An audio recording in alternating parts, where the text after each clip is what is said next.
अगर अवध ओझा जी चुनाव हार गए या चुनाव नहीं लड़ने पाए तो आम आदमी पार्टी बने रहेंगे? बिल्कुल बने रहेंगे। यस या नो? Yes yes.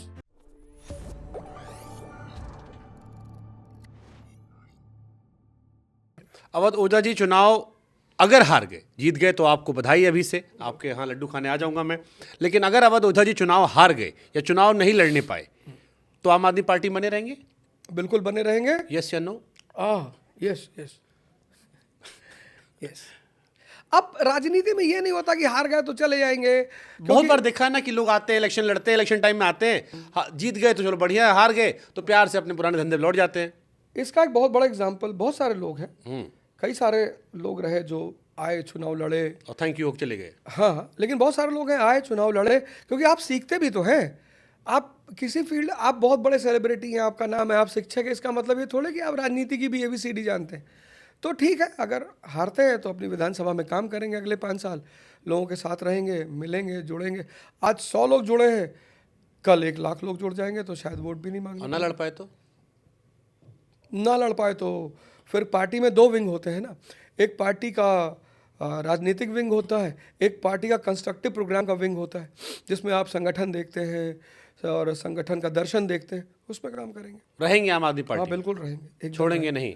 नहीं, आप क्यों छोड़ेंगे? क्या मतलब है छोड़ने का? आप एक बात बताओ कि ठीक है। नहीं, हमको तो साहब बीबी गैंगस्टर मेरे दिमाग में बहुत बढ़िया फिट हो गया था। हाँ बिल्कुल कि वेजिटेरियन है, नॉन वेजिटेरियन। बिल्कुल हमने कहा मौकाटेरियन। आप अगर मौकाटेरियन की बात, अगर ये बात सत्य होती ना, अगर ये बात सत्य है कि मैं मौकाटेरियन हूं, तो मुझे आज भी भाजपा में भी जाना चाहिए था।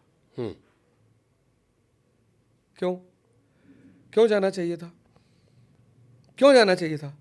15 साल से पार्टी पावर में है, एंटी इनकम्बेंसी भी तो होगी, नहीं होगी? ऐसा थोड़ी कि पटपटगंज मेरे लिए कोई बहुत इजी सीट रही होगी, वहां भी तो चैलेंजेस रहे सही होंगे। बात है, पिछली बार हारते हारते जीत गए थे। फिर कितनी सारी चुनौतियां खड़ी हुई। तो मैंने, अगर मेरे दिमाग में यही बात होती कि मौका का फायदा उठाना है, तो अगर शुद्ध मौकाटेरियन कोई व्यक्ति होगा तो वो तो भाजपा में चला जाता, और भाजपा उसे बुला भी लेती कि हाँ भैया ठीक है, दिल्ली में जाओ, लड़ो, जहां से चाहो वहां से लड़ो। अगर व्यक्ति एनालाइज करे। दिल्ली से खाली एक ही ऑफर हुआ था आपको? क्योंकि आप राहुल जी की जब तारीफ कर रहे थे बीच में, तो लोग कह रहे थे कि शायद कांग्रेस से भी जुगाड़ लग रहा हो, बीजेपी आप खुद कह रहे हो, तो ऑफर एक ही था? ऑफर एक ही था दिल्ली से। और वो भी ऑफर किस बात पे था कि आप तो फिर हमारे तो आप ही का कॉन्सेप्ट है ना, आपने कहा था जो बुलाएगा वहां चले जाएंगे। बिल्कुल बिल्कुल बिल्कुल। और ऑफर एक इस बात का था, ऑफर चुनाव लड़ने का नहीं था। ऑफर यह था कि अगर आप हमारे साथ आते हैं तो हम शिक्षा के विकास में आपका सहयोग लेंगे। यहां से कहानी शुरू होती है।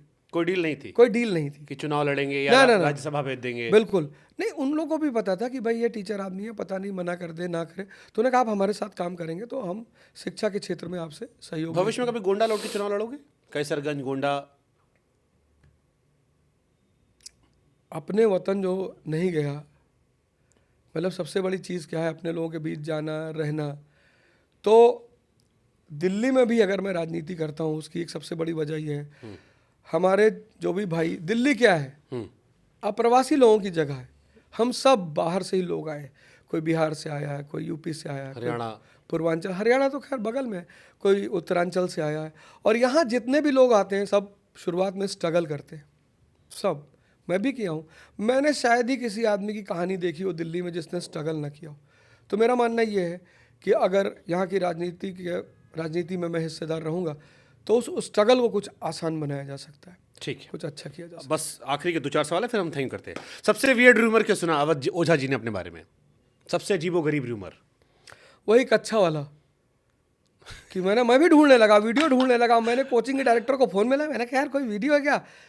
तो कच्छा पहन के आते हैं, हाँ, सेक्स की बातें करते हैं, पढ़ाते नहीं, गुंडे हैं।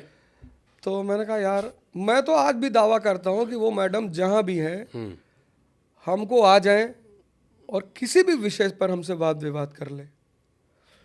अगर मेरे 5 बेसिक सवालों का जवाब दे देंगी तो मैं पढ़ाना छोड़ दूंगा, राजनीति छोड़ दूंगा, मैं अपने गांव चला जाऊंगा।